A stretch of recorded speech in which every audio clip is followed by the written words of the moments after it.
महाप्रभु जगन्नाथ जी अब अनौसर में हैं। कहते हैं ठाकुर जी पीड़ा में आ जाते हैं, बीमार पड़ जाते हैं, स्नान करके ठाकुर जी को ज्वर आता है। अब शास्त्रीय दृष्टिकोण से देखें, तत्व की दृष्टिकोण से देखें तो भगवान को कोई पीड़ा नहीं हो सकती, ठाकुर जी कभी पीड़ा में नहीं जा सकते। लेकिन एक पीड़ा है जो ठाकुर जी को सताती है, और वो क्या है? हमारी अश्रद्धा, हमारा अविश्वास, हमारे द्वारा किए गए अपराध, वो भी धाम में आके, तीर्थ में आके ठाकुर जी के सन्मुख, उससे ठाकुर जी को पीड़ा होती है। लेकिन महाप्रभु जगन्नाथ इतना प्रेम करते हैं, कोई महाप्रभु जी को सबसे बड़ी पीड़ा क्या होती है कि कोई श्री क्षेत्र में आने के बाद पुरी में आने के बाद, महाप्रभु जी के दर्शन करने के बाद, महाप्रसाद पाने के बाद, सब वैष्णवों का संग करने के बाद, कथा श्रवण करने के बाद, इतना सब कुछ होने के बाद भी किंचित अविश्वास यदि ठाकुर जी के प्रति उसको होता है तो यह पीड़ा महाप्रभु जी को सताती है। इस क्षेत्र में आने के बाद, इतनी कृपा का अनुभव करने के बाद मेरा कल्याण होगा कि नहीं होगा, यह संशय जो उस व्यक्ति को होता है, यह पीड़ा महाप्रभु जी को सताती है। जलाभिषेक रथारूढ़ नंद नंदन का दर्शन करने के बाद, इतना सब कुछ प्राप्त हो जाने के बाद भी उसको संशय है, यह पीड़ा महाप्रभु जी को सताती है। और उस पीड़ा को महाप्रभु जी अपने ऊपर लेकर के आगामी 15 दिनों के लिए शांत हो जाते हैं, मौन हो जाते हैं। और हमारा जो अविश्वास है, हमारी जो अश्रद्धा है, हमारे जो पाप कर्म हैं, हम जो यहाँ इस तीर्थ में आकर के, इस क्षेत्र में आकर के अशुद्ध क्रिया करते हैं, उन सब क्रियाओं को अपने ऊपर लेकर के उनका उपशमन करने के लिए 15 दिन के लिए महाप्रभु जी औषधि लेते हैं। वो औषधि महाप्रभु जी नहीं लेते, वो हमको देते हैं। आपकी अश्रद्धा दूर हो, आपका विश्वास दूर हो, आपने जो तीर्थ में जाकर के अपराध किया वो दूर हो, उसका नाश हो। इसलिए महाप्रभु जी अनौसर में चले जाते हैं। ऐसा देव कौन हो सकता है?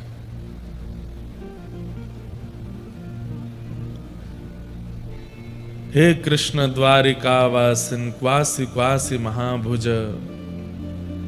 ये महाभुज कुंती और द्रौपदी दोनों ने इनका नामकरण किया है। द्रौपदी कह रही है महाभुज, और नहीं, उत्तरा और द्रौपदी। उत्तरा कहती है जगतपते। आप जैसा दयालु कौन हो सकता है? अहो वकीयम स्तन कालकूटम जिगांक्षया पाययदप्य साध्वी लेभे गतिम धातृचिताम ततोन्यम कंबा दयालुम शरणम व्रजेम। कितने दयालु! दर्शन देकर के, अभी मैं आज दर्शन देकर के, उत्सव करके, रथ आरूढ़ होकर के, सब क्रियाएं करके केवल हमारा पाप उपशमन ही करते हैं ठाकुर जी। उसके बाद भी हम इतने पापी हैं कि हमारे पाप रह जाते हैं, तो ठाकुर जी को वो पाप अपने ऊपर लेके पीड़ा में जाना पड़ता है। हम इतने पापी। कलयुग में व्यक्ति क्रिया के पाप कम कर रहा है, मानसिक पाप ज्यादा कर रहा है, बौद्धिक पाप ज्यादा कर रहा है, विचारों के पाप ज्यादा कर रहा है। खड़े तो चकानैन के सामने हैं, लेकिन मन में वहां पर भी कुछ ना कुछ असद भाव चल रहा है। तब ठाकुर जी को पीड़ा होती है। और साल भर की हमारी ये समस्त पीड़ाएं जो हम यहाँ आकर के ठाकुर जी को देते हैं, ठाकुर जी उसको अपने ऊपर धारण करके 15 दिन के लिए अनौसर में चले जाते हैं। आज महाप्रभु जी का दर्शन नहीं है, 15 दिन दर्शन नहीं होंगे। इस विषय में इंद्रद्युम्न राजा पूछ रहे हैं कि भगवान की 15 दिन की अनौसर कैसे, क्या नियम होने चाहिए। तब ब्रह्मा जी उत्तर देते हुए कहते हैं, 10 पंच दिनानैवं वासां वर्ण दृष्टितम् कर्तव्यम तंत्र किम कर्मम वक्तव्य कमलासन। विशेष रूप से पुरी में निवास करने वाले और श्री जगन्नाथ जी की सेवा करने वाले और जिनके घर में भी महाप्रभु जी का स्वरूप विराजमान है, उनको ये बात ध्यान से सुननी चाहिए। जो लोग लाइव सुन रहे हैं वो भी सुनिएगा। 15 दिन स्नान कैसे होगा, ठाकुर जी की सेवा कैसे होगी, इस विषय में कहते हैं कि बांस पत्र बांधकर, जैसे आज ये पीछे बांस के पत्र बांध करके उसमें जगन्नाथ जी की जगह पर श्री नारायण, सुभद्रा जी के स्थान पर भुवनेश्वरी और बलभद्र जी के स्थान पर श्री वासुदेव जी को विराजमान करना चाहिए और इनका ही अर्चन और दर्शन करना चाहिए। महाप्रभु जगन्नाथ जी यदि किसी के घर में भी विराजमान हैं, उन्हें भी प्रयास करना चाहिए आज महाप्रभु जी का मुख ढक दीजिए, अगले 15 दिन तक दूध का भोग लगाइए, औषधि दीजिए। ठाकुर जी अन्न सेवन नहीं करेंगे और आगामी 15 दिन तक मंदिर का तो नियम है कि अंदर भीतर दीप भी नहीं जलेंगे, लाइट भी नहीं जलती है, ढोल नगाड़े ताशे नहीं बजते, गीत गोविंद का पाठ भी नहीं होता है, कोई भी ऊंचे स्वर में नहीं बोलता, उत्सव नहीं मनाता, सब एक प्रकार से मौन जैसे रहते हैं। क्योंकि महाप्रभु जी जब नहीं दिख रहे हैं तो फिर हमारे जीवन का अस्तित्व क्या है, इसलिए सब मौन हो जाते हैं, इसलिए सब शांत हो जाते हैं। लेकिन गीत गोविंद का पाठ क्योंकि चारों धामों में होता है, बद्री विशाल में भी होता है, द्वारिका में भी होता है, दक्षिण में भी होता है, इसलिए गीत गोविंद का अभी यहाँ पर सब आप नृत्य दर्शन कर रहे थे। तो मंदिर के बाहर अपने घरों में गीत गोविंद गा सकते हैं, लेकिन महाप्रभु जी का मंदिर में गीत गोविंद का गान नहीं होता। ऊंचे स्वर में कोई बात नहीं करता। महाप्रभु जी की सेवा करने वाले थोड़े से पीड़ा में रहते हैं। क्यों? वैसे थोड़ा क्यों कहें, ज्यादा ही पीड़ा में रहते हैं। हमारे चकानैन महाप्रभु दिख नहीं रहे हैं, हम कैसे प्रसन्न रह सकते हैं। और ठीक 15 दिन बाद महाप्रभु जगन्नाथ जी की रथ यात्रा से ठीक एक दिन पहले नयन उत्सव होता है। उसको क्या कहते हैं? नयन उत्सव। दर्श बिन दुखन लागे नैन, दर्श बिन दुखन लागे। अच्छा, कई जगह महाप्रभु जगन्नाथ जी के बड़े विचित्र चित्र बना दिए जाते हैं कि महाप्रभु जी कार्टून के रूप में या किसी रूप में। देखो, महाप्रभु जी के रूप का भी भाव रखना चाहिए। महाप्रभु जी के सिर पर पट्टी रखी है, डॉक्टर उनकी नब्ज चेक कर रहे हैं, महाप्रभु जी के आगे काढ़ा रखा है, थर्मोमीटर में 100 से ऊपर लाइन जा रही है। ऐसे चित्र नहीं बनाने चाहिए। वो बहुत अंतरंग भाव है महाप्रभु जी का। कोई व्यक्ति पीड़ा में है, शोक में है, आप उसका बाहर अगर इस प्रकार से पोस्टर बनाए तो वो सामान्य व्यक्ति भी होगा तो उसको बुरा लगेगा। महाप्रभु जी हम सब वैष्णव। अच्छा, एक बात तो मैंने कह दी कि हम सब लोगों के पाप को ठाकुर जी अपने ऊपर लेते हैं, हम सब के द्वारा की गई असत क्रियाओं को ठाकुर जी अपने ऊपर ले। पर एक बात और मेरे को लगती है कि स्नान पूर्णिमा की रात्रि को ही वैष्णव अपने अपने घर लौटने लग जाते हैं। तो हम सब भक्त दर्शन करके वापस जाते हैं तो हमारी याद में भी ठाकुर जी बीमार पड़ते हैं, अपने भक्तों की याद में कि अब ये सब जा रहे हैं, अब ये सब मुझसे। क्योंकि स्नान पूर्णिमा आने वाली है तो पहले ही 1 सप्ताह पहले, 10 दिन पहले से भीड़ आ जाती है। जगन्नाथपुरी में खूब भीड़ होती है, महाप्रभु जी का उत्सव होता है और अभी चंदन यात्रा होके चुकी, फिर उसके बाद में अधिक मास भी निकला है, फिर अभी रुक्मणी कृष्ण विवाह उत्सव भी हुआ, इतनी भीड़ आई, इतने वैष्णवों का दर्शन करके महाप्रभु जी चकाचक हो गए थे। लेकिन जैसे ही पहुंडी करके महाप्रभु जी भीतर गए, लोग बाग रात्रि में ही अपने घर को प्रस्थान करते हैं, तो महाप्रभु जी उसके भी शोक में आ जाते हैं कि मेरे सब वैष्णव जा रहे हैं। इस भाव से भी शायद महाप्रभु जी एकांत में चले जाते हैं। तो इसलिए उन दिनों में कुछ ऐसा भाव नहीं करना चाहिए। जहां कहीं भी जगन्नाथ जी का स्वरूप है, चित्रपट है, चित्रपट तो रख सकते हैं, लेकिन बाकी कई स्वरूप हों उनको ढक देना चाहिए और केवल प्रार्थना करो कि महाप्रभु जल्दी मिलो। जब से तुम बिछुड़े पिए मोरे, जब से तुम बिछुड़े, ने कहूँ पायो न चैन, ने कहूँ दर्श बिन दुखन लागे नैन, दर्श बिन दुखन लागे।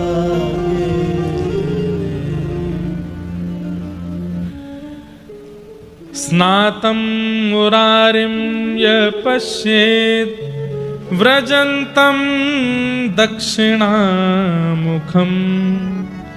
निराजयित्वा देवेशं रामेण सह भद्रया प्रासादान्तर्प्रवेश्याथ न पश्येद्धि कथंचन। एतत्तु विस्तरेण उक्तं पूर्वमेव मया द्विज। बलराम जी और देवी सुभद्रा जी के साथ श्री जगन्नाथ जी निराजन पूर्वक श्री मंदिर की ओर अभ्यंतर में प्रवेश करा के कदापि और दर्शन कराते हुए चले जाते हैं। उसके बाद 15 दिन तक महाप्रभु जी का दर्शन नहीं करना चाहिए, इसकी आज्ञा यहाँ पर दी गई है। और अब स्नान दर्शन तो हो चुके, ठाकुर जी का अभिषेक जल भी प्राप्त हो गया, अभिषिक्त जल से हमने थोड़ा स्नान भी कर लिया, लेकिन किसी कारणवश स्नान दर्शन भी नहीं कर पाए, पुरी भी नहीं जा पाए, ठाकुर जी के इस मंगलमय भाव का दर्शन नहीं कर पाए, ठाकुर जी का अभिषिक्त जल का हम पान भी नहीं कर पाए। ऐसे अभाग्य हमारे जीवन में थे, तो अब हम क्या करें? बोले प्रतीक्षा कीजिए, 15 दिन बाद महाप्रभु जब आएंगे रथ यात्रा पर होने के लिए, जब रथ पर आरूढ़ होंगे, उस समय रथ पर आरूढ़ हुए गुंडीचा यात्रा कर रहे महाप्रभु जगन्नाथ जी का जो दर्शन कर लेता है, उसको स्नान पूर्णिमा के समस्त दर्शन का फल भी प्राप्त हो जाता है। तो जो लोग अब रह गए वंचित, 15 दिन बाद फिर आ जाइए। महाप्रभु जगन्नाथ रथ यात्रा करते हुए गुंडीचा जाएंगे और फिर 7 दिन वहां विराज करके फिर लौट करके गुंडीचा से वापस मंदिर आएंगे।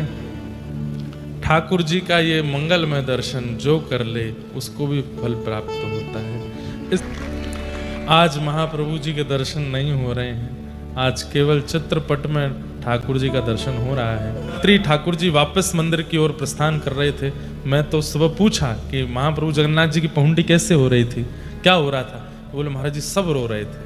जब महाप्रभु जी पुनः मंदिर को जा रहे थे उस समय सबके नेत्र सजल थे, क्योंकि अब 15 दिन तक नेत्र दर्शन नहीं होंगे। बंधुओं, अगली बार जब पहुंडी दर्शन करने आओ तो महाप्रभु जी के सामने खड़े होकर के कुछ भी पूछ लेना, हे महाप्रभु जी मैं आपको प्रिय लगता हूं। उसी समय देखना वो ताहिया पहनते हैं, सिर पर ऐसा धारण करते हैं। अगर आपने पूछा महाप्रभु जी मैं आपको प्रिय हूं, तुरंत करेंगे हाँ प्रिय हो। और सुनो, क्या मैंने कोई अपराध किया? तो कई बार ठाकुर जी अगर 3 सेकंड तक यदि नहीं हिले तो समझ जाना कोई अपराध किए बैठे हो। महाप्रभु जी वो कह रहे किया तो है, कैसे बताऊं? लेकिन महाप्रभु जी से पूछना, हे महाप्रभु जी, क्या मेरे अपराधों को क्षमा करके आप स्वीकार करोगे? तभी देखना ठाकुर जी खूब जोर जोर से ऐसे अपने ताइया को हिलाते हुए चलेंगे। और पहुंडी दर्शन करते समय एक बार इधर तो देखिए, इधर तो देखिए, एक बार तो देख लो। जब महाप्रभु जी सामने से आ रहे हो तब नहीं, जब ऐसे बगल से निकल रहे हो या दूर खड़े हैं, एक तरफ का दर्शन हो रहा हो, तब महाप्रभु जी से एक बार कह के देखो, महाप्रभु यहाँ नहीं देखोगे आप, देखना अचानक से महाप्रभु जी ऐसे मुड़ जाएंगे और आपकी ओर देखेंगे, चाहे कहीं खड़े होकर के कह दीजिए। और सबसे बड़ी बात, जगन्नाथ महाप्रभु के नेत्रों की एक विशेषता है, आप इनके सामने कहीं भी खड़े हो जाओ, वहां से आप देखोगे इनको, आपको लगेगा ये आपको ही देख रहे हैं, इनके नेत्र आप पर ही पड़ रहे हैं। कल महाप्रभु जी जब जा रहे थे, मानो पूरा जगन्नाथपुरी, सब जगन्नाथ जी के उपासक यही कह रहे हैं, मेरे मन बसिया होरी के रसिया, मेरे मन बसिया,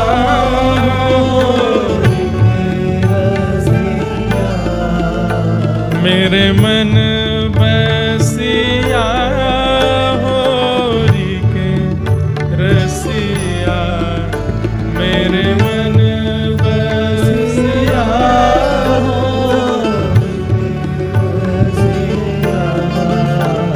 मत जा रे रंगीले फागुन रसिया, मत जा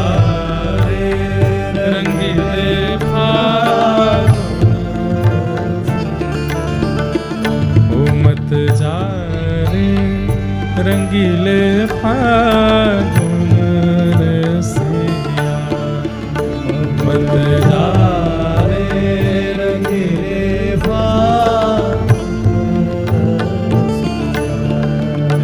मत जा रे रंगीले फागुन रसिया, मत जा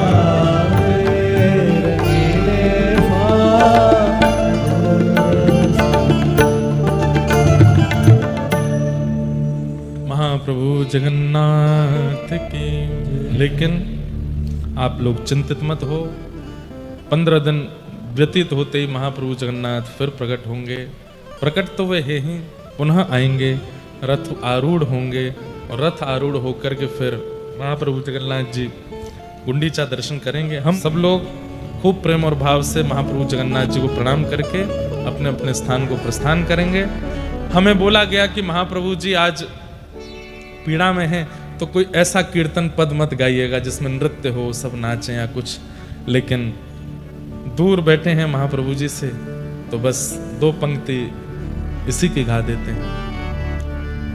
अहे नीला शैन प्रबलमतावरण, प्रबलमतावरण, मुआरत नलिनी बनकुकर दलन, अहे नीलशैन गजराज चिंता कला, थाई घोर जलेन, गजराज चिंता कला, थाई घोर जलेन, चक्र पेशी नक्र नासी, उद्धरी लयापन, अहे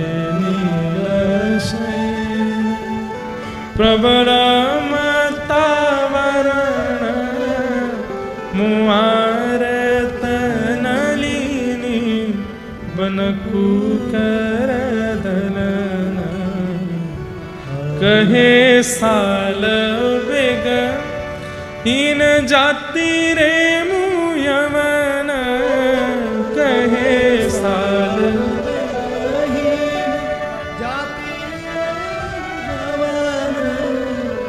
श्रीरंगा चरण तले, श्रीरंगा चरण तले, परुवची हरण आहे नीलशै, आहे नीलशै, आहे नीलशैल।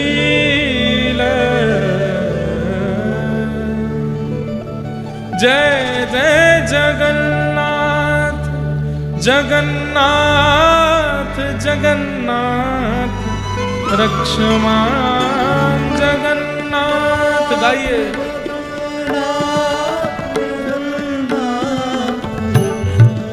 जय जय महाबाहु महाबाहु महाबाहु, पाहि मां।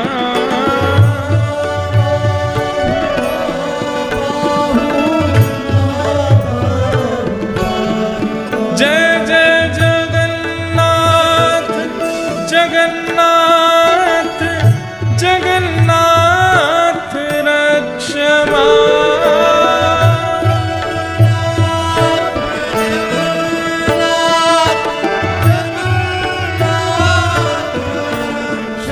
जय जय महाबाहु महाबाहु महाबाहु, पाहि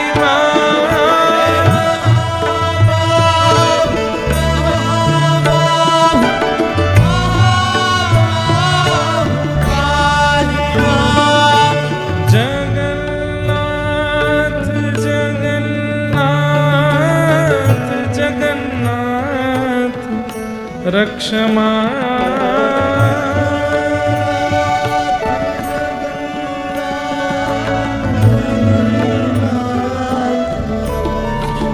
श्री जगन्नाथ महाप्रभु की, बलभद्र सुभद्रा महारानी की, नीलाचल धाम की, नीलचक्र की, महोदधि समुद्र नारायण भगवान की, साक्षी गोपाल की, स्नान उत्सव की, श्री राधा गिरधर लाल की, पुरी धाम निवासियों की, जय जय श्री राम, जय जय श्री राम, जय जय श्री राम। नमः पार्वती पते, हर हर महादेव। आप सबको बहुत बहुत जय श्री कृष्ण, जय सिया राम, जय श्रीमन नारायण, जय जगन्नाथ। खूब अपना ध्यान रखिए, खूब प्रसन्न रहिए। महाप्रभु जगन्नाथ जी को प्रणाम करके, धाम को प्रणाम करके, पुरी वासियों को प्रणाम करते हुए प्रस्थान कीजिएगा। प्रसाद पा करके जाइएगा और धक्का मुक्की मत कीजिएगा। आज जब तक पुरी में सब लोग हैं, मौन थोड़ा सा रहिए, क्योंकि महाप्रभु जी अनवसर में हैं। कम बोलिए, कम हल्ला कीजिए, थोड़ा महामंत्र का ही और भगवान नाम का जप करते रहिए। प्रसाद पाकर के सब